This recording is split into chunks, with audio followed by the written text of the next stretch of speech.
Hi, welcome to Eye on Paulsboro. We're very, very happy to return for our 7th season. Irma? John, we're back and under a heartbeat here of a Paulsboro ambulance. We're at the Paulsboro Community Ambulance Association building here on Broad Street. Our community has received its new ambulance, which is going to be a service to everyone, so the members here are going to introduce it to the community at large. Plus, we're going to have a guest, Rita Cully, the president of the Board of Education, to tell us about the rededication of the athletic fields coming up this weekend. Steve Anashevsky with the Hall of Fame banquet, the Athletic Hall of Fame banquet, which is coming up. Also, too, finally, the tribute to Kid Primo that Amy's put together, and an extended community notes with Irma and a lot of footage. So stay with us. We're coming right back from the Paulsboro Community Ambulance Association building here on Broad Street for season number 7. Hello, I'm Mark Terrio, manager of the Mobile Loop Plant here in Paulsboro, and chairman of the United Way campaign this year in Gloucester County.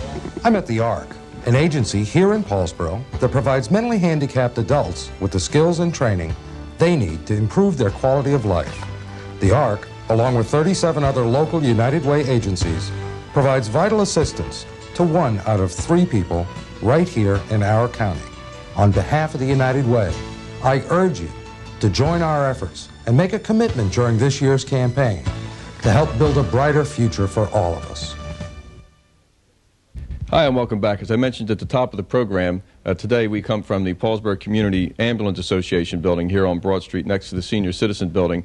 And today is a particularly happy day because our community is now served not only by an exceptional group of volunteers, but by a brand new piece of equipment paid for by the taxpayers of Paulsboro.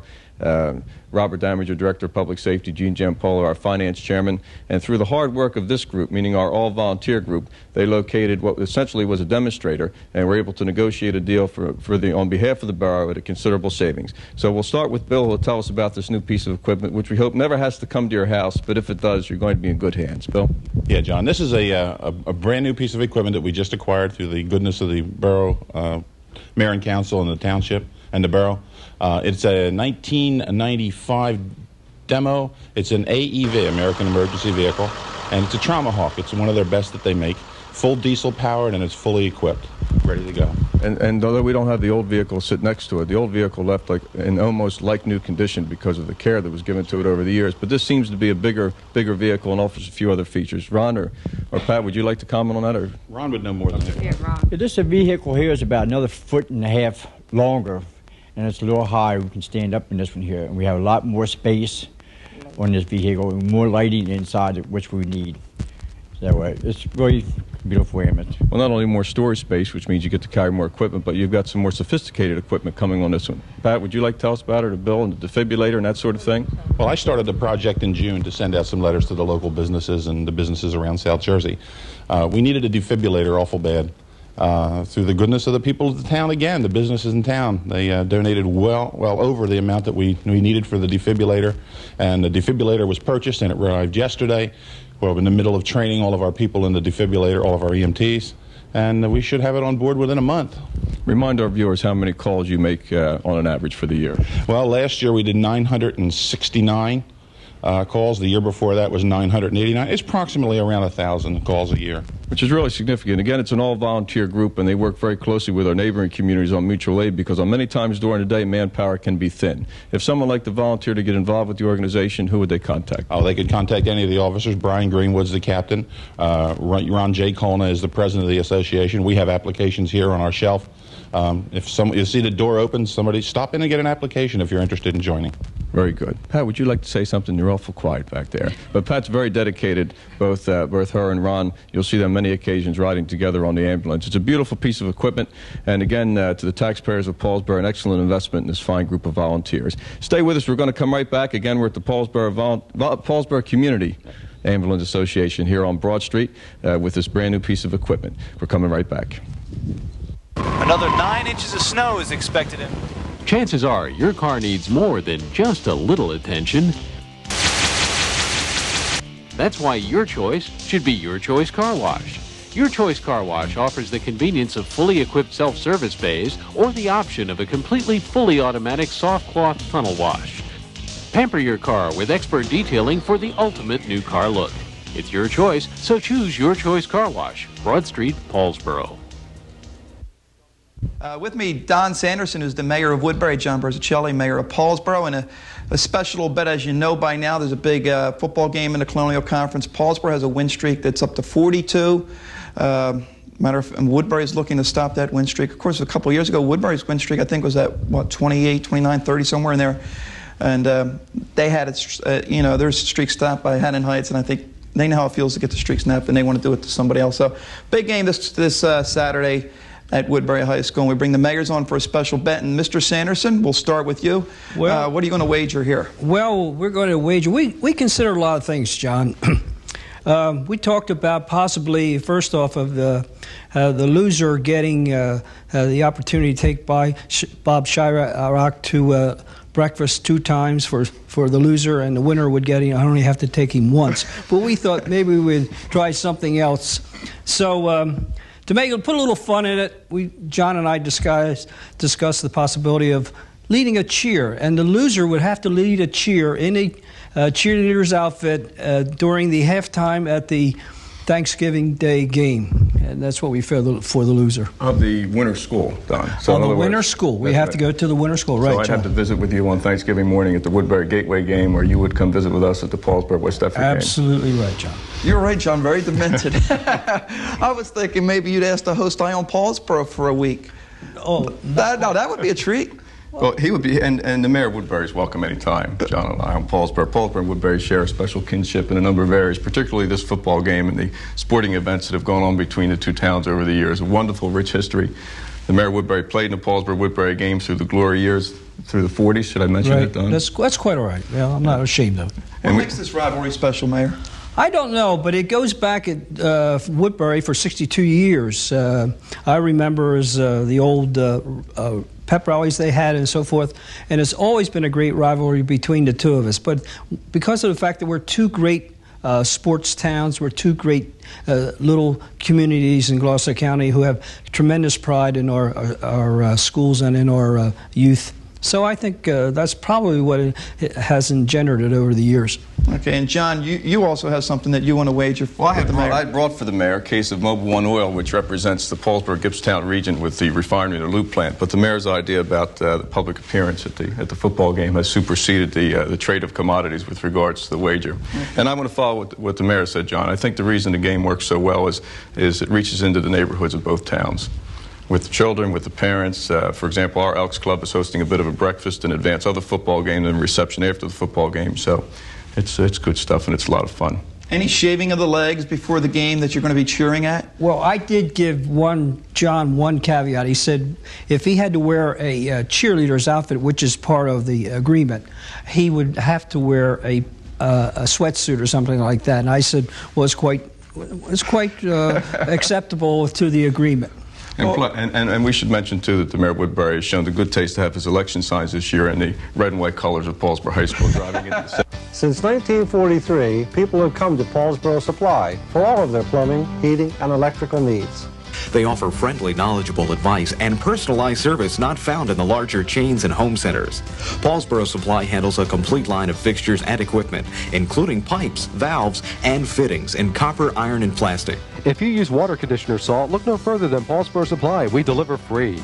Paulsboro Plumbing, Heating, and Electrical Supplies, 1218 North Delaware Street, Paulsboro. We continue now with sort of a sports theme, and this is the beginning of our 7th season. With me now is Steve Anashevsky, who is chairperson of the Sports Hall of Fame organization here in town. A fine group now in their 3rd season, about to induct their 3rd class, and have developed a reputation quickly for being a first-class organization. Steve, give us the details of this year's class and when's the event? John, it's October 18th at the Hill Theater Studios, 6 p.m., and we'll be inducting 7 people. We'll have cocktails at 6 o'clock, dinner at 7, followed by the induction ceremony. Did you want to mention the name, Steve? I know we made a quick note here, if you can work them from memory. Yeah, Emerson Reds Holcraft, class of 38, outstanding track star. Lou Samuels, known as the Ghost of the Open, 1943. Jim Polson, class of 1980, who was all South Jersey in 2 sports, football and baseball. Karen Daminger-Kazupi, class of 1982, probably the best female athlete in the history of Paulsboro High School. And Willie Flipper Anderson, who had an NFL career, still working on having an NFL career, class of '83. We also have Coach Bob Frederick, who coached the wrestling program for 15 years, and his success has been well documented. And our contributor is someone who was just a real fixture in the Little League and midget community. That's Ed Savage. You know, I remember some of those names, and I remember my father and my uncle Walter Ward, who played for Woodbury, talking about Samuels as a football player. This is a particularly nice evening. We're fortunate. We're very pleased to host it at the studio, but it's a class evening, and this will tie in with homecoming, so the whole weekend will be a theme of togetherness as far as the sports community goes. That's right, John. We have the inductees come back to the pep rally, and we introduce them to the student body at that time. Then they are inducted that evening. The next day they ride in the parade and then are introduced before the football game, so the community gets to see them. And it's worked out real well the past 2 years. We presently have 20 members of our Hall of Fame. This will make 27. And the quality in this class matches the quality of the first two. It's just outstanding credentials on the athletic field, and people who are excellent citizens also. Very well put. Again, the date, Steve? October 18th at 6 p.m. And if people would like tickets, how can they contact? Who would they contact? They would contact Irma Stevenson at 423-3787. It's $30 per person, and there still are tickets available, but they're going quickly. Very nice. Steve Anashevsky, who many of you know from television and John Mondelli's Sports Week program. Steve's developed himself into quite a commentator, and his knowledge of sports is well documented. Thank you, Steve, very much. We'll look forward to the Hall of Fame banquet. We're going to come right back. We're going to have an intro by Arnold Bay, and we're going to do a tribute to Kid Primo. Stay with us. We're coming right back. Thank you. What ingredients add up to a great dining experience at the Dutch Inn in Gibbstown? An impressive menu, talented new chef, a friendly staff, and servers. Add tasteful decor, fresh flowers at every table, and you've got the Dutch Inn's recipe for success.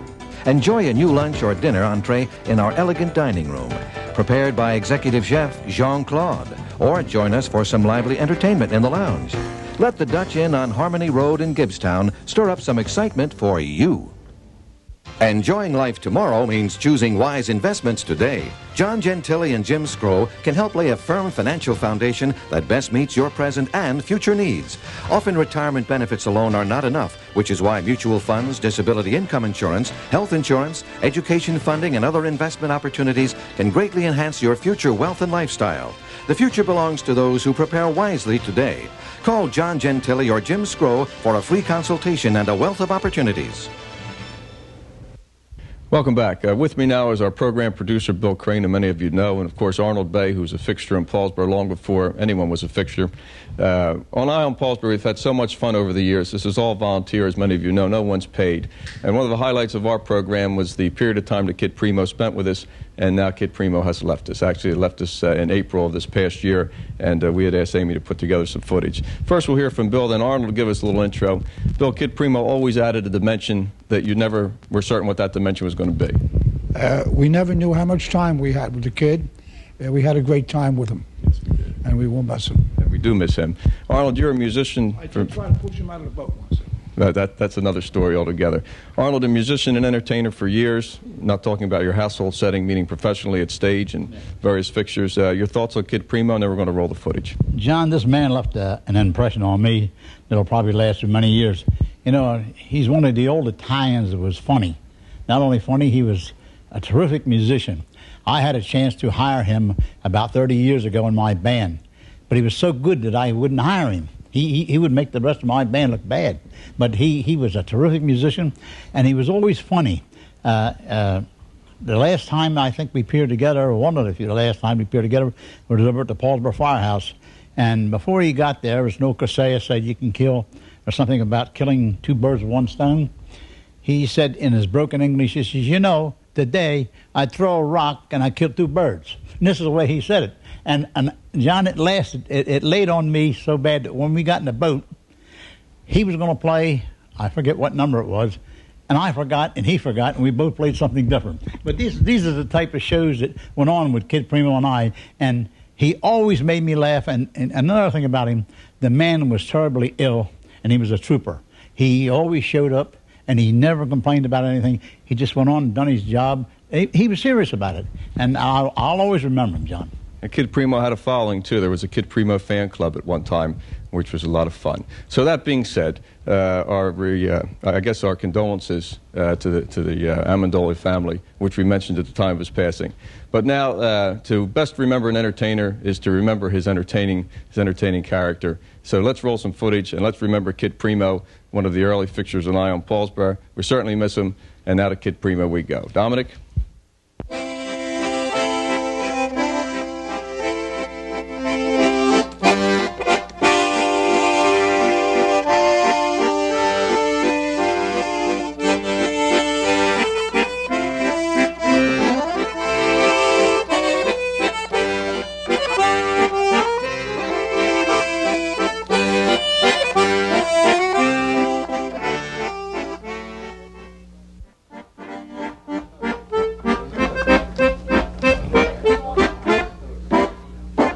More. We ain't started yet.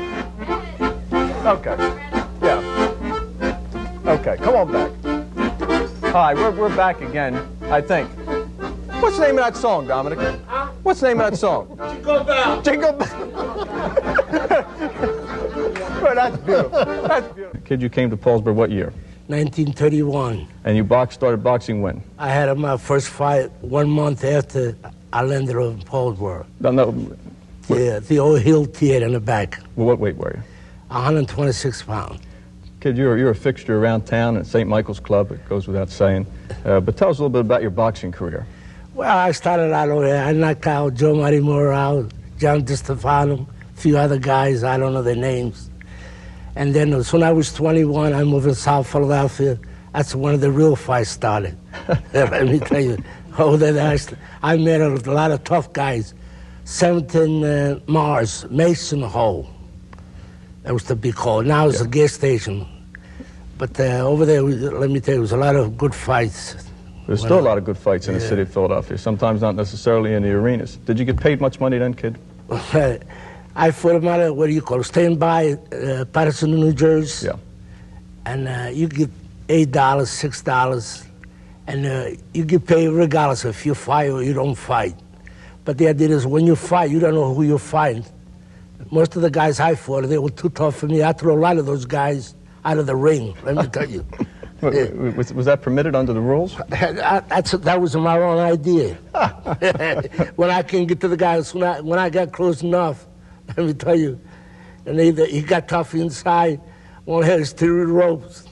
I threw him out of the second rope, the second rope. I threw him right out of the ring. Did they come back in? Oh, yeah, he came back. I mean, the referee says, you can't do that. I says, I don't speak English. I don't know what you're talking about.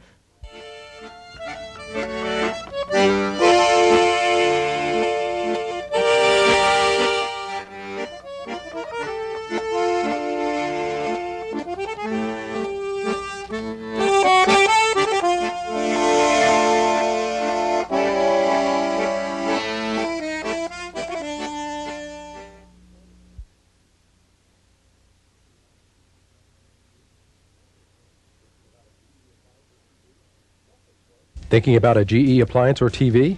Don't think twice. Think Weiss. Weiss True Value, Gloucester County's longest established GE dealer. Weiss has a complete line of GE appliances and TVs, along with hardware items like True Test paints, master mechanic tools, and electrical supplies. And for repairs on screens and windows, look no further. Weiss True Value, from making keys to selling TVs. Don't think twice. Think Weiss. 39 West Broad Street, Paulsboro. Why bother going to a huge grocery store when you can conveniently find everything you need at the Oven Door Mini Mart and Deli? We sell major brands including Michelle Pies and a great selection of farm fresh produce at the lowest prices around. Pick up great appetizers like wings, fries, or mozzarella sticks when you order one of our mouth-watering hot or cold sandwiches from our deli. And make sure you get your winning lottery ticket before you leave. The Oven Door Mini Mart and Deli, 505 West Broad Street, Paulsboro. Welcome back once again. We hope you enjoyed the tribute to Kid Primo. With me now is our partner in this program and friend for many years, Irma Stevenson, with the first installment of Community Notes. And we remind you as we unfold this program that the first one, always a little awkward as we begin to get our legs under us. So we want everyone to let us know what events you have so we can make it part of the program. Irma, why don't you start? And I've got a list of stuff here. Bill's been shooting some footage, so why don't you go ahead and start? Right. Happy belated birthdays from Amy, our girl behind the camera, to her mother, Ruth Cook and Notch. Happy birthday, Stacy Hawn, Allison Hawn, Bonnie Haddock Jr., Bonnie Haddock, Johnny Haddock III, Judy Suter, Kim Stevenson, Weiss's Finest, Kay Ruggie, Franny Conley, Trevor Suter, Irma Candle, my mother, the streetwalker, Ruth Weiss, Anna Hall, William Lytle Sr., and Janie Lytle, Tommy Gauss, Robert Williamson, Aunt M. Conway. John, did you send her a card? Jerome and Carol Beverly, Kendall Ray Alcott, Tricia Doak, John D. Bircher Kelly. John, did you send your dad a card? Oh, that's belated birthday. Well, okay. Uncle Wes McGill and Pastor Nixon. And happy anniversary, 60 years to John and Lillian Lehman, 40 years to Margie and Ken Emmerich, Joanne and Al Hahn, Mr. and Mrs. George Gaines, Judy and Fred Suter, May and Tim Suter, Doris and Phil Williamson, Rich and Rita Costenbader, Mary and Guido Gazzaro, and please get better, Whip Morris. He's one of our wonderful viewers all the time. And happy retirement to Margie Emmerich. Did you forget to mention Walt and Irma Stevenson? Isn't there an anniversary snuck in there somewhere? Yeah, we have a surprise party this Saturday night. That's Irma. Irma, how about if we roll some footage? Bill's been busy shooting in preparation for the beginning of our season, and he was down to get footage of the opening of the season for the Paulsboro Youth Soccer Association at the fields down by the river. It was a beautiful sunny day. Charles Hudson is the president of the organization, dedicated volunteers, a lot of kids participating, and Chief Kenneth Rodinger rolled out the ceremonial first ball as the 1996 soccer season. Soccer confuses me, Irma, but they're doing a wonderful job. They're a beautiful, beautiful effort made by all the volunteers. This is for our girls and boys. Go down and watch them, and it's free, and help our kids out. John, the class of 1981 and 82, 15 years, Paulsboro High School reunion, October the 19th at Ron Jaworski's Eagle Nest. Call 854-6796. And 50 years, John, they can go to that wild party next year. The class of 1946, Paulsboro High School, November 9th, 6 p.m. at St. Michael's. Call 423-2075. And please go out to George Patton Post on the second Sunday of every month for their country breakfast, and it's excellent. Please help our Red Cross. They need volunteers for the disasters, and please give blood, the gift of life. And St. James Church, October 26th at 6 p.m. They're going to have a Chinese auction. Here we go, John, the other Chinese. The poor Chinese. Beth Crane says 6 o'clock. It'll start at 7. Rare white elephants. You ever seen a rare white elephant, John? Only when you've had your coffee, huh, John? An elegant antique junk. And please, we're having a hoagie sale here, Paulsboro Community Ambulance, on the 14th, 15th, and 16th. Call myself or Bill Pollinger or M. Trumbull, and we'll be glad to serve you hoagies, John. Irma, while you go over the notes, let me roll with some more footage that Bill has shot. An excellent project for Paulsboro. You've heard all of us talk about how important home ownership is and how we're working to encourage it. One of the organizations that's helped us is Habitat for Humanity. You hear about them on the national scene, where they've been active in Paulsboro and have completed their second home. And the dedication of that second home was marked by a service at the Second Baptist Church by those who participated, all as volunteers, in rebuilding the home and also welcoming the new resident to the Buck Street location. They took a house that was abandoned, dilapidated, and turned it into an absolute showpiece, and that neighborhood is a benefit because of that. So we're so grateful for Habitat for Humanity and all those people who participated, volunteers, and we welcome the new homeowners to Buck Street in Paulsboro. Irma? Welcome. We need more homeowners in Paulsboro. Uh-oh. Our sisters and brothers of the Paulsboro Elks Lodge at Buck and Penline Streets are going to have a Super Saturday breakfast from 8 a.m. to 11:30, and then from 12:30, these people just go on with chicken wings and hot saucy sandwiches. Please go down and support our Elks. They support our town. And that ties to, that's a tradition that ties to the Woodbury-Paulsboro football game. Right. So you can stop and say hello and get prepared to move up to Woodbury for the football game. Then at the conclusion of the football game, you come back. I'll continue with some footage, Irma, while you check with the notes. The Eckerd's Drugstore has been welcomed to Broad and Delaware Street, is now formally open. Access, easy parking on and off, and that was marked by a very brief ceremony a couple Wednesdays ago, but everyone recognized that it's open, and we're looking forward to a 4-face Victorian clock that's going to be mounted on that pedestal courtesy of the Eckerd Drug Company, so more will follow, and Eckerd's invites everyone to stop in and see what they have to offer. And you'll also find that Howard Ellis is the pharmacist there, because Nasazzi's Pharmacy has been closed, and Howard has moved his practice and the entire list of all the people on up to Eckerd, so you'll find that entire staff has moved from the railroad tracks of Delaware Street up to Broad on Delaware Street, and Howard Ellis is behind the pharmacy counter. John, Counter, we got another store for my mother, thank goodness. Greater Paulsboro Chamber of Commerce, our 7th Annual Community Awards will be held November the 16th back at the Hill. John, you got a popular spot there. 6 p.m., $20. We're honoring my wonderful good dealers, Ken Adams, Virginia Scott, George and Son Flores, the Paulsboro Midget Football Association, which is a feeder program into our Red Raiders, and Air Products. Say thanks to our Paulsboro good dealers. John, call me for tickets again. Poor Walter. It's wonderful. He's my secretary, John. Bill's signaling me. Let me read down some more of the footage that we have. Item number 4 on the footage side, the storytelling lady visited St. James Episcopal Church, courtesy of the Gloucester County Cultural and Heritage Society, entertained the children with old-fashioned storytelling, which allows them to exercise their imaginations. And then we move out to McDonald's out by 295, and we know our breakfast club is there and our lunch club is there, and the crew is kicking off the new deluxe lineup of sandwiches and practicing the dance that Debbie Allen created to welcome them. So a number of people in line were a few of the managers and the crew at the Paulsboro McDonald's as they attempted to show everyone how it's done. So our congratulations to them, and that's a lot of fun. Irma? John, and Reverend Hamilton is now Bishop Hamilton. She's inviting us to Faith Tabernacle Church on October the 13th, and then they're going to have a 3-night revival from October 23rd at 7:30 from 3:30 p.m. until 7:30.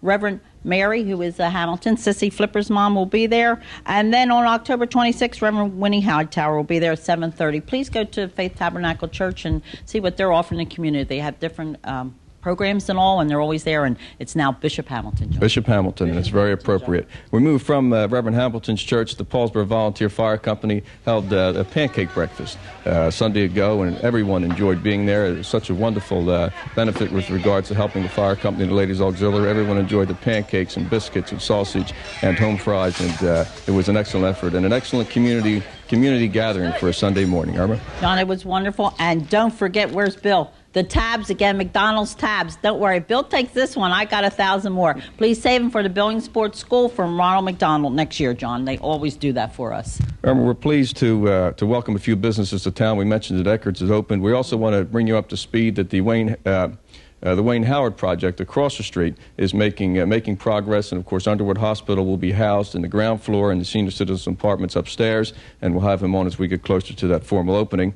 But if you remember Pete DeMarco's Provisions on Delaware Street, that's been reopened by one of his daughters. She's done a magnificent job with the outside. It looks beautiful. We hope to get in to do a show there, and we want to invite everyone to stop in and say hello to Lena. Irma? John, all I have to say is please come out, support our girls and guys, soccer, hockey, anything that's our schools, and this is for our future kids, and go Big Red. And we're talking about that magnificent football team as well as all the other teams. We'll continue with some footage. We welcome Tom Matera with his new restaurant, which is in the site of the old Tony's Bar, which sits behind Don and Bert's custard stand in the Paulsboro Plaza. And that's our first ever restaurant license granted, by the way. Tom is running a first-class operation there. He's just opened, and we hope to get out there and do a show. He's serving food in the evenings. It's Italian cuisine with a beautiful setting, tavern setting, and those who have been there have said it's excellent. We also continue with footage, and we remind people that the Buck Street project has begun. Buck Street is being redone from Delaware Street over to Penn Line, including new water mains. So it's going to improve service in that area as well as an improved street. So we tell all our neighbors there to be patient with the inconvenience, and when you finish, you're going to have a beautiful, beautiful spot. And Irma, one other final thing that I have on the footage, the library parking lot project has been completed. There'll be a dedication open house at the library. I think November 2nd, Rita, if I'm not mistaken, will be the library open house, and we're going to visit there with a program. But that parking lot makes that building so accessible, and it's turned out to be actually one of the prettiest buildings in town. Irma, that's going to do it for my footage. And your thought? Well, John. Oh, you already gave us your thought. Oh, well, you know, go Big Red. But see you on Broad Street. Please call me with everything. And, John, we got a lot of places to go this year. Tune in. It's going to be a busy season. We always remind you to come to the council meeting. That's the first Tuesday in every month. The workshop now is on the third Tuesday of every month, and that's also open to the public. We need your input. We're discussing and debating landlord licensing. Bill's telling me to wrap up. Amy's telling me to wrap up. So for everyone here, thank you, and a welcome back to our season number 7. And as we say, see you on Broad Street.